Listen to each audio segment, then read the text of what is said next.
유선 PD님, 저희가 지난 시간에 비만과 다이어트에 대해서 우리가 오해했던 것들을 지적해주고 그리고 진실을 알려준 책, 바로 이 비만백서에 대해서 이야기를 나눴었는데, 이게 내용이 이제 비만백서다 보니까 건강, 다이어트 이런 내용들이 나오다 보고, 그러다 보니까 이제 자연스럽게 의학적 지식, 뭐 생물학적 지식, 과학적 지식들이 많이 나왔어요. 네. 사실 그런 내용들이 많이 나오기 때문에 이 책이 정말 좋은 책인 거거든요. 하지만 이 책이 그런 것들만 다루고 있냐? 네. 아닙니다. 비만에 관한 문화적, 사회적인 측면도 또 이야기를 다루고 있어요. 정말 비만백서라는 제목이 너무 잘 어울리지 않습니까? 그렇네요. 네. 과학적 이야기, 문화, 사회적인 이야기 이런 걸 전부 다 담아놓고 있거든요. 네. 자, 그러면은 비만에 관한 문화, 사회적인 측면은 어떻느냐? 즉, 우리 사회는 비만을 뚱뚱하다는 것을 어떻게 받아들이고 있느냐? 그 내용이 책에 나오는데, 그 실상이 저는 심각하다라는 표현으로는 좀 모자르다고 생각해요. 우리나라요? 우리나라뿐만이 아니라 전 세계적으로 전부 다. 네. 저는 모자라다기보다는 끔찍하다. 끔찍하다. 네, 라는 말이 어울릴 정도로 네. 좀 안타깝고 심각하다. 네. 네, 이런 느낌이 들었는데, 네. 책에 나온 예시를 하나 말씀을 드려볼게요. 네. 이제 저자가 공항에 들렀는데, 네. 비행기를 좀 오래 기다려야 했대요. 그래서 이제 시간도 시간이고 그래서 식사나 좀 때워야겠다. 그래서 그 근처 카페에서 먹을 거를 사갖고 와서 이제 뭐 벤치 같은 데 가서 앉아서 먹으려고 먹을 걸 사갖고 나왔답니다. 네. 그 이제 메뉴가 이제 치킨, 네. 치즈가 들어간 토르티아 토스트. 네. 무슨 표정이 밝아지고 계시죠? 맛있겠네요. 감자칩, 커다란 초콜릿 쿠키 한 개, 네. 그리고 차 한 잔. 이렇게 이제 주문을 해가지고 이렇게 아마 많을 것 같아요. 이만큼만 뭐 봉지 이렇게 한가득 될 것 같은데 갖고 나와서 이제 먹으러 갔대요. 저자도 인정을 합니다. 솔직히 건강한 식단은 아니다. 그렇죠. 다이어트 식단은 더더욱도 아니다. 네. 하지만 저는 그걸 보고서 이분 좀 먹을 줄 아는 분이다. 이런 생각이 들 정도로 정말 잘 챙겨왔어요. 그래서 이제 그걸 먹었는데 네. 그 근처에 비슷한 처지의 분이 한 분 또 계셨습니다. 네. 그분도 아까 저자가 음식을 샀던 카페에서 음식을 사갖고 와서 먹으려고 하고 있는데 그분의 식단은 굉장히 저자에 비하면 건강해 보였어요. 치킨 샐러드 한 개, 생수 한 병, 작은 비스킷 한 개. 네, 저자가 고른 거에 비하면 정말 건강해 보이죠? 그런데 그 남자가 음식을 먹으려고 할 때 주변 사람들이 킥킥대기 시작했습니다. 왜요? 그 남자는 굉장히 뚱뚱한 사람이었거든요. 네. 어느 정도로 뚱뚱했냐면 저자가 이제 비만 연구를 많이 하다 보니까 저자가 보기에 한 2단계 비만에서 3단계 비만 사이? 아마도 2단계 비만이었을 것 같다고 말을 하더라고요. 중등도 비만 정도. 이상. 예. 네. 그렇게 생각을 하면 되는데, 그래도 식단은 건강하지 않았습니까? 네. 그런데도 주변 사람들이 킥킥거리면서 야, 저기 비스킷 먹는 뚱보 봐, 진짜 웃기다 이러고 막 크크거리는 거예요. 그걸 이제 들은 그 남자는 한숨 푹 쉬면서 그냥 자기 먹을 걸 먹었다고. 그런데 이제 그때 이제 저자가 생각하길, 아니 누가 봐도 건강하지 않아 보이고 훨씬 살쪄 보일 것 같은 식단을 먹는 자기에 대해서는 아무도 비웃지 않는데, 마른 분이에요, 저자. 예, 저자분은 살이 찌지 않으셨어요. 네. 뭐 아주 마른 분은 아니지만 누가 봐도 뚱뚱하다는 소리는 결코 나오지 않을 몸매의 소유자였는데, 그에 비해서 건강한 식단을 먹는 사람은 그저 먹는다는 이유로 사람들이 조롱하고 비웃으니까 이게 저자는 이건 좀 아니지 않나라는 생각이 들었다는 거예요. 그렇죠. 그리고 이게 우리 사회가 뚱뚱한 사람을 바라보고 있는 시선이다. 이거를 느낄 수 있었다고 하더라고요. 그럼 도대체 우리 사회는 뚱뚱한 사람을 어떻게 바라보고 있느냐? 네. 책 비만백서 178페이지에 나온 내용인데 그걸 한번 읽어드릴게요. 우리 사회는 뚱뚱한 사람을 향해 다른 잣대를 들이민다. 그들이 샐러드를 고르면 소 잃고 외양간 고치는 격이라며 비웃을 것이다. 그들이 파이 하나를 고르면 다른 파이는 이미 다 먹어치웠을 거라고 조롱할 것이다. 그들이 무슨 음식을 선택하든 죄다 심판의 대상이다. 심지어 엄격한 채식주의를 실천하거나 지속 가능성 같은 도덕적 가치를 추구하더라도 뚱뚱하면 좋은 말을 듣기 어렵다. 근데 이런 일을 겪어봤을 것 같아요. 저도 겪어본 적 있고 사람들이 어떤 경험이 예를 있으시나요? 들어서 어떤 제가 아는 분이 이제 채식주의를 하는데 그분이 체격이 또 좋아요. 근데 그게 안 맞는다는 거예요. 채식을 하는데 어떻게 저러냐, 거짓말 아니냐 이런 식으로. 근데 그거는 진짜 잘못 생각된 게 또 반대의 경우 말씀드릴까요? 살 빼려고 채식 위주로 식단을 한다 그러면 또 와서 뭐라 그러냐면 야, 코끼리도 풀만 먹어 그러면서 채식한다고 하고 살 빠지는 거 아니야 또 이렇게 말하는 분들도 있잖아요. 그러니까 이럴 때는 이렇다고 뭐라 그러고 또 반대일 때는 아니 어떻게 채식주의하는데 살이 안 빠져라고 뭐라 그러고. 근데 저도 무의식 중에 했을 수도 있을 것만 같아요.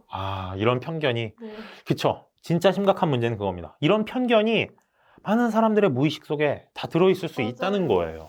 이게 진짜 무서운 일인데, 그러면 그런 편견들 중에 어떤 것들이 있냐? 네. 자, 책에서 여러 가지 이제 편견들이 나오는데 그 중에서 조금 심각해 보이는 네. 또는 끔찍해 보이는 것들, 그런 것들을 한번 소개해 드려 볼게요. 첫 번째 편견은 스트레스를 줘야 살이 빠진다라고 생각하는 거예요. 예. 아까도 말씀드렸지만 이렇게 평범한 사람이 막 패티 3장에 치즈가 막 뚝뚝 떨어지는 햄버거 먹어도 네. 비난하는 사람 없잖아요. 맞아요. 하지만 살찐 사람이 샐러드를 먹으면 샐러드를 먹어도 뭐라 그래. 샐러드 말고 또 뭐 기름진 음식을 먹으면 또 기름진 음식 먹었다고 또 뭐라 그래요. 맞아요. 그러니까 이게 문제가 뭐냐면 뚱뚱한 사람이 그냥 무언가를 먹는 순간 네. 오지랖의 눈초리가 쏟아집니다. 맞아요. 네. 아니 뭐 먹으면 먹을 수도 있지. 그걸 갖다가 이건 왜 먹니? 이건 왜 안 먹니? 사람들이 온갖 참견을 하려고 그러고 그 참견을 넘어서 약간 그런 식으로 생각하시는 분들이 있어요. 쇼크를 줘야 된다. 충격을 줘야지 정신 차리고 살 뺀다. 너무 슬픈 것 같아요, 그럼. 네, 이렇게 생각하시는 분들이 있어서 뭐 그런 걸 먹으면 살이 찌느니 뭐 그런 걸 먹으면 살이 안 빠지느니 막 이러면서 온갖 참견에 거기에 약간 인격 모독적인 충격까지 더해지면서 진짜 스트레스를 엄청 많이 주시는 그런 경우가 있거든요. 맞아요. 네. 이런 것들에 대해서 이제 방송에서도 이런 걸 다룬 경우가 많았어요. 이제 가정에서 특히 이런 게 많이 벌어졌어요. 부모님들이 이제 살찐 자녀들한테 살 빼야 된다고 막 스트레스 주고 충격 주고 그래서 정신 차려야 된다라고 생각을 하지만 과연 그럼 이게 효과가 있느냐? 그런 게 효과가 없는 사례가 또 책에 나옵니다. 어떤 경우냐면 이런 식으로 스트레스를 많이 받다 보니까 뚱뚱한 사람들 중에는 혼자 있을 때만 음식을 먹는 경우가 많아요. 강박이 생길 것 같아요. 그렇죠. 이게 혼자 있을 때, 그러니까 다른 사람이 내가 음식을 먹는 걸 보는 것 자체가 부담스러운 거예요. 왜냐면 내가 음식 먹는 걸 보면은 분명 뭐라고 할 거니까. 그러니까 혼자 있을 때만 먹게 되고, 그러면 또 무슨 일이 벌어지느냐? 낮 동안은 혼자 있을 때 먹기가 힘들잖아요. 네. 그러니까 밤에만 먹는 거예요. 혹식으로 야식까지. 그렇죠. 이게 말씀하신 걸로 이어지는 게, 낮 동안 먹지 않는다는 얘기는 그동안 쫄쫄 굶는다는 얘기잖아요. 그렇게 쫄쫄 굶었다가 식사를 하면 어떻게 되냐?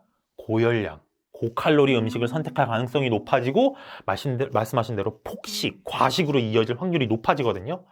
그럼 무슨 일이 벌어지냐면 이분은 쫄쫄 굶는 고통을 겪으면서 동시에 다른 사람보다 많은 열량을 섭취하는 이중고를 겪으면서 사는 거예요. 비만의 고통도 겪어야 돼. 기아의 고통도 겪어야 돼. 이게 말이 됩니까? 근데 그럴 수밖에 없는 이유가 뭐냐? 조롱과 오지랖을 피하면서 마음 편하게 식사를 하려면 그럴 수밖에 없게 된다는 거예요. 그러니까 너무 슬픈 일이죠.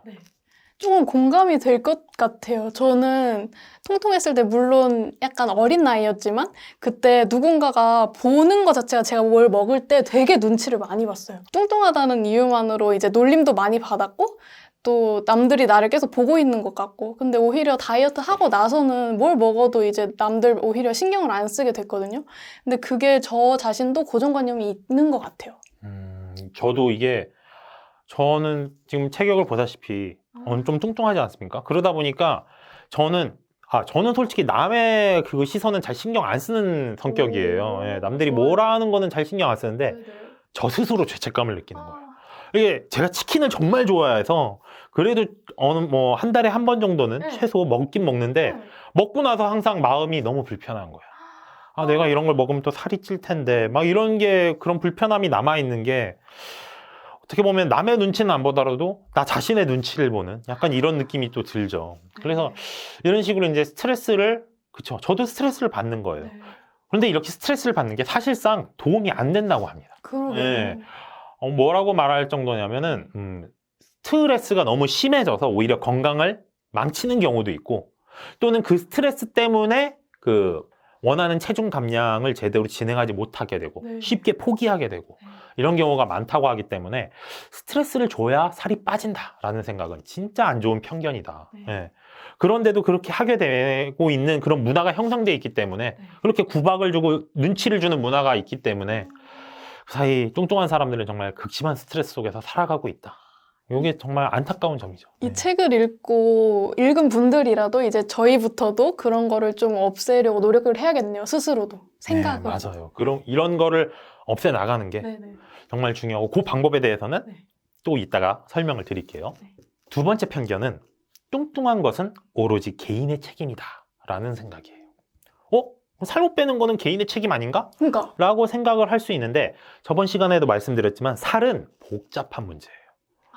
이게 왜 살이 찌느냐? 거기에는 어떤 그 사람의 생활 패턴, 습관 같은 것도 영향이 있겠죠. 예를 들어서 운동을 많이 안 하는 생활 패턴이거나 아니면 과식하는 생활 패턴이 있으면 그러면 살이 찔 수도 있고 그것만 영향을 끼치면 개인의 책임이다. 이렇게 이야기를 할 수도 있는데 여기 이것만 있나요? 타고난 유전자 문제도 있죠. 호르몬 문제도 있죠. 환경 문제도 있죠. 심지어 환경에 그런 어떤 그 식료품점의 거리 이런 것까지도 또 계산을 해야 되고 이럴 정도로 영향을 끼치는 요소가 정말 많아요. 네. 자, 그렇다면 이것들을 우리가 전부 다 통제할 수 있습니까? 어렵죠. 그렇죠. 내가 운동을 많이 하고 내가 적게 먹는 거는 통제할 수 있어요. 네. 하지만 덜 먹고 더 움직이는 것만이 그런 체중에 영향을 끼치는 요소의 전부가 아니다. 네. 우리가 통제할 수 없는 너무나 많은 요소들이 영향을 끼치고 있다. 그쵸. 그렇기 때문에 살은 복잡한 문제고 그 복잡한 것에는 통제할 수 없는 요소들이 많기 때문에 한 개인의 문제로 치부할 수 없다는 거예요. 저번 시간에도 말씀드렸지만 연구에 따르면 덜 먹고 더 움직이는 게 네. 체중 감량을 보장하지가 않는데요. 네. 덜 먹고 더 움직이면 살이 빠지는 게 아니라 살이 빠질 수도 있는 거죠. 그러다 보니까 이거를 개인의 책임으로만 여기는 건 오히려 위험한 발상이라고 볼 수 있는 거고 오히려 정말 이제 체중 감량을 원하시는 분이라면 이런 시선으로는 좀 부족할 수 있는 거죠. 더 포괄적인 시선으로 접근해야 될 필요가 있는 거거든요. 문제는 이렇게 개인의 시선으로 바라보는 게 일반인들 뿐만이 아니라 의사, 간호사, 심리학자, 영양사 이런 어떤 의료 전문가들 사이에도 널리 퍼져 있다고 해요. 그래서 예를 들면 의사분들은 비만 환자들을 대할 때 자기 절제력이 없는 성가신 존재로 보는 경우가 있고 그래서 도움을 주고 싶다는 의욕이 떨어진다는 그런 연구조사 결과도 있습니다. 그리고 간호사들 중에 비만 환자들을 상대로 악의적인 농담을 하는 경우도 있다. 이런 설문조사 결과도 있고요. 이런 태도들이 이제 문제가 뭐냐. 이렇게 비만을 개인의 문제고 개인의 극복을 해야 되는 문제로 생각하는 게 이제 비만을 질병으로 바라보는 거잖아요. 그럼 이렇게 질병으로 바라본다면 그 질병을 고치도록 도와줘야 되는 사람들이 오히려 그거를 안 좋게 바라보는 편견이 존재하고 있다는 거죠. 그러니까 도움이 안 된다는 거예요. 그러고서는 비만이 통제 가능한 질환이고 덜 먹고 더 먹으면 되는데 라고 생각을 하다 보니까 이분들을 도와줘야 될 분들이 오히려 도움이 되는 게 아니라 방해가 되고 있는 안타까운 상황이 벌어지는 겁니다. 이런 게 문제가 되면 뭐가 문제냐? 비만 환자들이 자신의 상황을 의료 전문가들한테 솔직하게 말을 못하게 되는 거예요. 말하면 또 구박 먹을 거 뻔하고 제가요 이렇게 하는데 어려움이 있어요. 그러면은 그건 의지가 없어서 그렇죠. 또 이렇게批判만 받고 사실 그렇게 의지 문제로만 치부할 수 없는 건데 그렇기 때문에 결국 소통이 단절되고 치료는 더욱더 어려워지는 그래서 비만을 정말로 치료해야 할 질병으로 생각하신다면 지금처럼 비만 환자들을 죄인 다루듯이 하면 안 된다. 이 말씀을 드리고 싶습니다. 진짜 비만에 대해서 다시 생각해 볼 필요가 있는 것 같아요. 왜냐하면 비만 인구 수가 계속 늘고 있기도 하고요. 맞습니다. 그 비만 인구수가 늘고 있는 게 여기에도 여러 가지 이제 확률적인 거짓말들 이런 것들이 좀 들어가요. 하지만 그런 걸 빼고서라도 현재 비만 인구가 어쨌든 서서히 증가하고 있는 건 맞기 때문에 그로 인해서 공중보건이 위협받고 있는 것도 사실이기 때문에 그런 것들을 해결하기 위해서는 지금처럼 비만 환자를 죄인 다루듯이 접근하면 해결 가능성은 요원해지는 거죠. 오히려 역효과를 불러올 그렇죠. 수도 있다. 그래서 소통을 활성화시키고 좀 더 건강한 치료 체계를 위해서 지금과 같은 인식을 버려야 한다 라고 말씀을 드릴 수 있고요. 이제 마지막 세 번째 편견은 뚱뚱한 사람은 무능하다라고 생각하는 거예요. 이 연구 결과 뚱뚱한 사람은 날씬한 사람에 비해서 면접을 통과할 확률이 낮다고 합니다. 왜 그러냐면 요즘 블라인드 면접 많잖아요. 그래서 학력도 가리고 출신도 가리고 오로지 심지어 사진도 가리고 오로지 실력만 보는데 어쨌든 그래도 면접은 보지 않습니까? 면접에서 뚱뚱한 거는 가릴 수가 없잖아요. 무슨 옛날 조선시대 이제 발치고 이렇게 왕비 문진하는 것처럼 얼굴도 못 보게 하고 면접 보는 거 아니니까. 그래서 뚱뚱하면 블라인드를 할 수가 없으니까 결국엔 그게 보이고 그걸 보면 무능하다고 생각을 하고서 이제 떨어뜨리게 되는 거죠. 그리고 또 충격적인 건 설령 그런데 운이 좋아서 일자리를 얻었다고 하더라도 정상 체중에 해당하는 같은 직급의 사원들보다 초임을 적게 받는다고 해요. 그러니까 한마디로 그 사람의 능력이 어쨌든 그 사람한테 정당한 보상을 안 해준다는 그런 의미가 되는 거죠. 뚱뚱하면은 취업하기도 힘들고 월급도 적게 받는다. 네. 평균적으로. 네. 그리고 승진할 기회도 더 적고 장기적으로 임금도 더 적게 받고 업무 성과도 저평가받고 너무 억울하지 않습니까? 근데 요렇게 말하는 건 약간 통계적인 이야기들이고 숫자로 말하는 이야기들이고 실적으로 구체적으로 들어가 보면 예, 이제 직장 내 따돌림. 네. 또 이제 낙인 찍기. 뚱뚱하다고 무시하고. 예. 자기네들 이제 그룹에 잘 포함 안 시켜주고 이런 문제들이 발생을 하고 있는 게 사실이죠. 요런 거에 극단적인 사례를 하나 말씀을 드리면 다이어트 서적을 썼던 아심 말호트라라는 작가분이 있어요. 이분이 텔레비전 토론에 나왔는데 거기 나와서 캐서린이라는 영양학자분이 계신데 이분을 공격했습니다. 뭐라고 공격했냐면 누구도 캐서린의 조언을 따라서는 안 된다. 왜 그랬냐면 캐서린이 과체중이었기 때문이에요. 영양학자가 어떻게 과체중이 될 수 있냐, 능력 있는 영양학자라면 자기 체중 관리도 잘할 수 있지 않느냐, 이러고 나온 거예요. 그런데 그 영양학 과학계에서 캐서린이라는 분은 누구나 인정하는 대가였어요.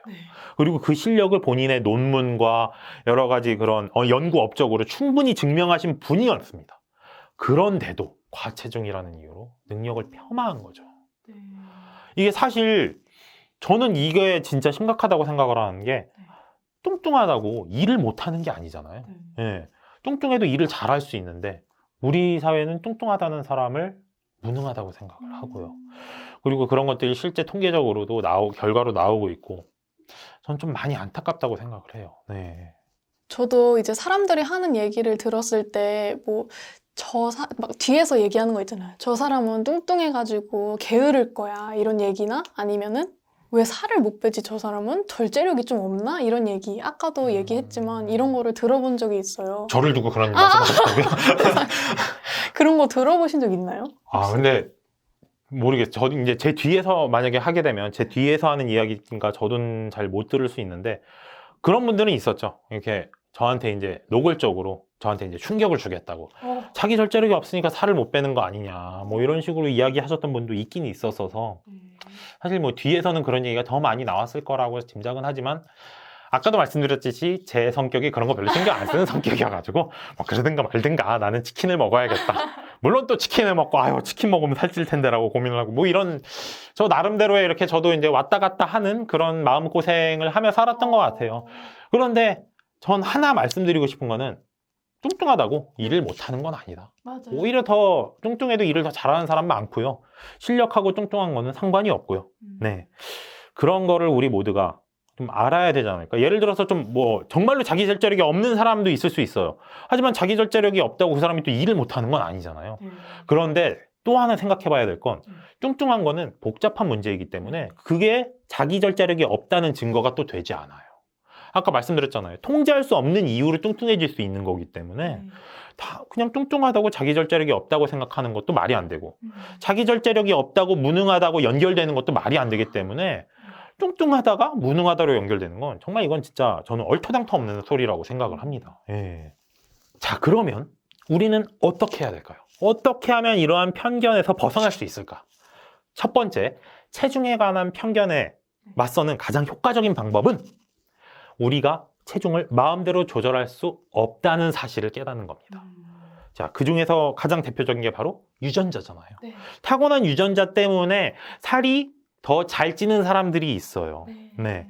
그거에 대해서 저희가 예전에 다뤘던 책 중에 나를 나답게 만드는 것들에도 이제 살찌는 유전자에 관한 이야기가 나오고 그리고 유전자 임팩트 같은 데서도 살찌는 유전자를 딱 크리스퍼로 조정할 수 있을 거다라는 이야기가 나오면서 우리 유전자에 살찌는데 영향을 미치는 유전자가 있다라는 것도 이미 밝혀졌고 그건 우리가 통제할 수 없는 거잖아요. 이런 것들이 있기 때문에 어떻게 보면 체중을 우리 마음대로 할 수 있다는 생각은 굉장히 잘못된 생각이라고 볼 수가 있어요.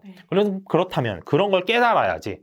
살찐 사람한테 너는 왜 살을 뺄 수 있는데 못 빼니? 너 왜 이렇게 무능하니? 이렇게 생각을 안 할 수 있는 거죠. 그래서 중요한 거는 체중을 마음대로 조정할 수 있다는 생각에서 벗어나는 것. 네. 그래서 덜 먹고 더 움직이면 누구나 살을 뺄 수 있다라는 오류에서 벗어나는 게 우리가 편견에서 벗어나는 가장 효과적이고 빠른 방법이다 라고 비만백서에서 제시를 하고 있습니다. 네. 네. 그리고 편견에서 벗어나는 두 번째 방법, 뚱뚱한 사람들을 자극해서 수치심을 느끼게 하는 게 그들에게 하나도 진짜 조금도 도움이 되지 않는다는 거예요. 네. 실상 이거는 그들의 삶을 괴롭게 만들고 그로 인해서 건강을 오히려 악화시키는 일만 될 뿐이다.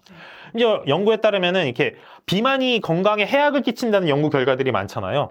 그거에 준할 정도로 스트레스를 주는 게 건강에 해악을 끼친대요. 그런 증거가 진짜 차고 넘칩니다. 그러니까 뚱뚱한 사람들을 자극해서 스트레스를 주고 수치심을 주는 거는 안 좋다. 요거를 알아주시고 이렇게도 말씀드리고 싶어요. 살이 쪘다는 이유만으로 남을 괴롭히는 게 얼마나 한심한 짓입니까? 네, 진짜 그거는 아닌 것 같아요. 네, 그래서 뚱뚱한 사람들을 자극해서 수치심을 느끼게 하는 것, 요거는 아니다. 그렇게 살지 말자. 이런 말씀을 드리고 싶고, 마지막으로는 변화는 어떨 때 더 효과적이다? 긍정적일 때 더 효과적이에요. 네. 자, 뭐 이렇게 비난하고 스트레스 주고 격렬하고 낙인을 찍으면 효과가 있을 거다라고 생각하시는 분들이 많은데 왜 그러냐? 실제로 그런 걸로 효과가 보는 분들이 있으니까. 예, 막 이제 막 좋아하는 사람한테 너는 뚱뚱해서 싫어! 라는 말을 받고 충격을 받아서 내가 다이어트를 해서 살을 뺐다. 이런 고백을 하시는 분들이 실제로 있잖아요. 그러니까 그런 사례가 아예 없는 건 아니에요. 하지만 어떻게 보면 되게 극단적인 사례라고 할 수 있고 대부분은 그렇게 어떤 부정적인 충격요법으로 변화를 주기보다는 긍정적인 분위기를 형성함으로써 동기를 끌어내는 게 그런 게 내적 동기를 끌어내는 게 다이어트를 성공할 확률이 더 높습니다. 왜냐? 그래야지 무기력, 단념, 포기 같은 그런 것들에서 벗어나고 내적 동기를 더 끌어올릴 수 있기 때문이죠. 부정적인 걸 계속 주면은 포기하고 싶어져요. 하지만 내적 동기를 끌어올리고 긍정적인 영향을 계속 주면은 포기를 극복하게 되는 마음이 솟거든요. 그리고 이렇게도 말씀드리고 싶은데 우리가 살을 빼고 건강해지려는 이유 행복하기 위해서잖아요. 결국 우리 인생을 행복하게 살기 위해서인데 행복하기 위해서 낙인을 찍는다? 이거만큼 또 모순적인 게 어디 있습니까? 트라우마로 남을 수도 있고. 그러니까요. 그래서 이 방법도 아니고 여러분 변화를 위해서는 긍정적인 방법을 함께 찾아보자. 이런 말씀을 또 드리고 싶어요. 책 비만백서에 이런 이야기가 나옵니다. 뚱뚱해지는 것보다 더 나쁜 것 가운데 하나는 뚱뚱해질까봐 걱정하며 사는 것이다. 왜 사람들은 그러면 뚱뚱해지는 걸 두려워하고 걱정하며 사느냐? 지금까지 말씀드린 이유 때문입니다. 뚱뚱해졌기 때문에 쏟아지는 사회의 그런 따가운 시선 이런 거 견디기 힘들거든요.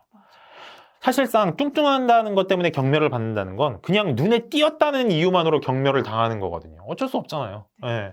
그럼 그런 상태에서 살아간다는 게 얼마나 스트레스를 많이 받을지 저는 좀 저처럼 좀 그럼 다른 사람의 시선에 무딘 사람은 뭐 좀 덜할 수도 있겠지만 그런데 예민한 사람들은 정말 고통스러울 것 같거든요. 네. 솔직히 날씬하고 좋은 몸매를 좋아하는 거는 어떻게 보면 인간의 본능이잖아요. 이 본능을 어떻게 부정하기는 힘들다고 생각을 해요. 하지만 뚱뚱한 사람을 무능하다고 판단한다거나 아니면 그들한테 어떤 따가운 시선을 보낸다거나 이럴 필요까지는 우리가 없지 않을까? 이런 말씀을 좀 드리고 싶어요. 마지막으로 우리 문화가 지난 200년 동안 그런 사회적 편견에서 벗어나기 위해서 노력을 정말 많이 했지 않습니까?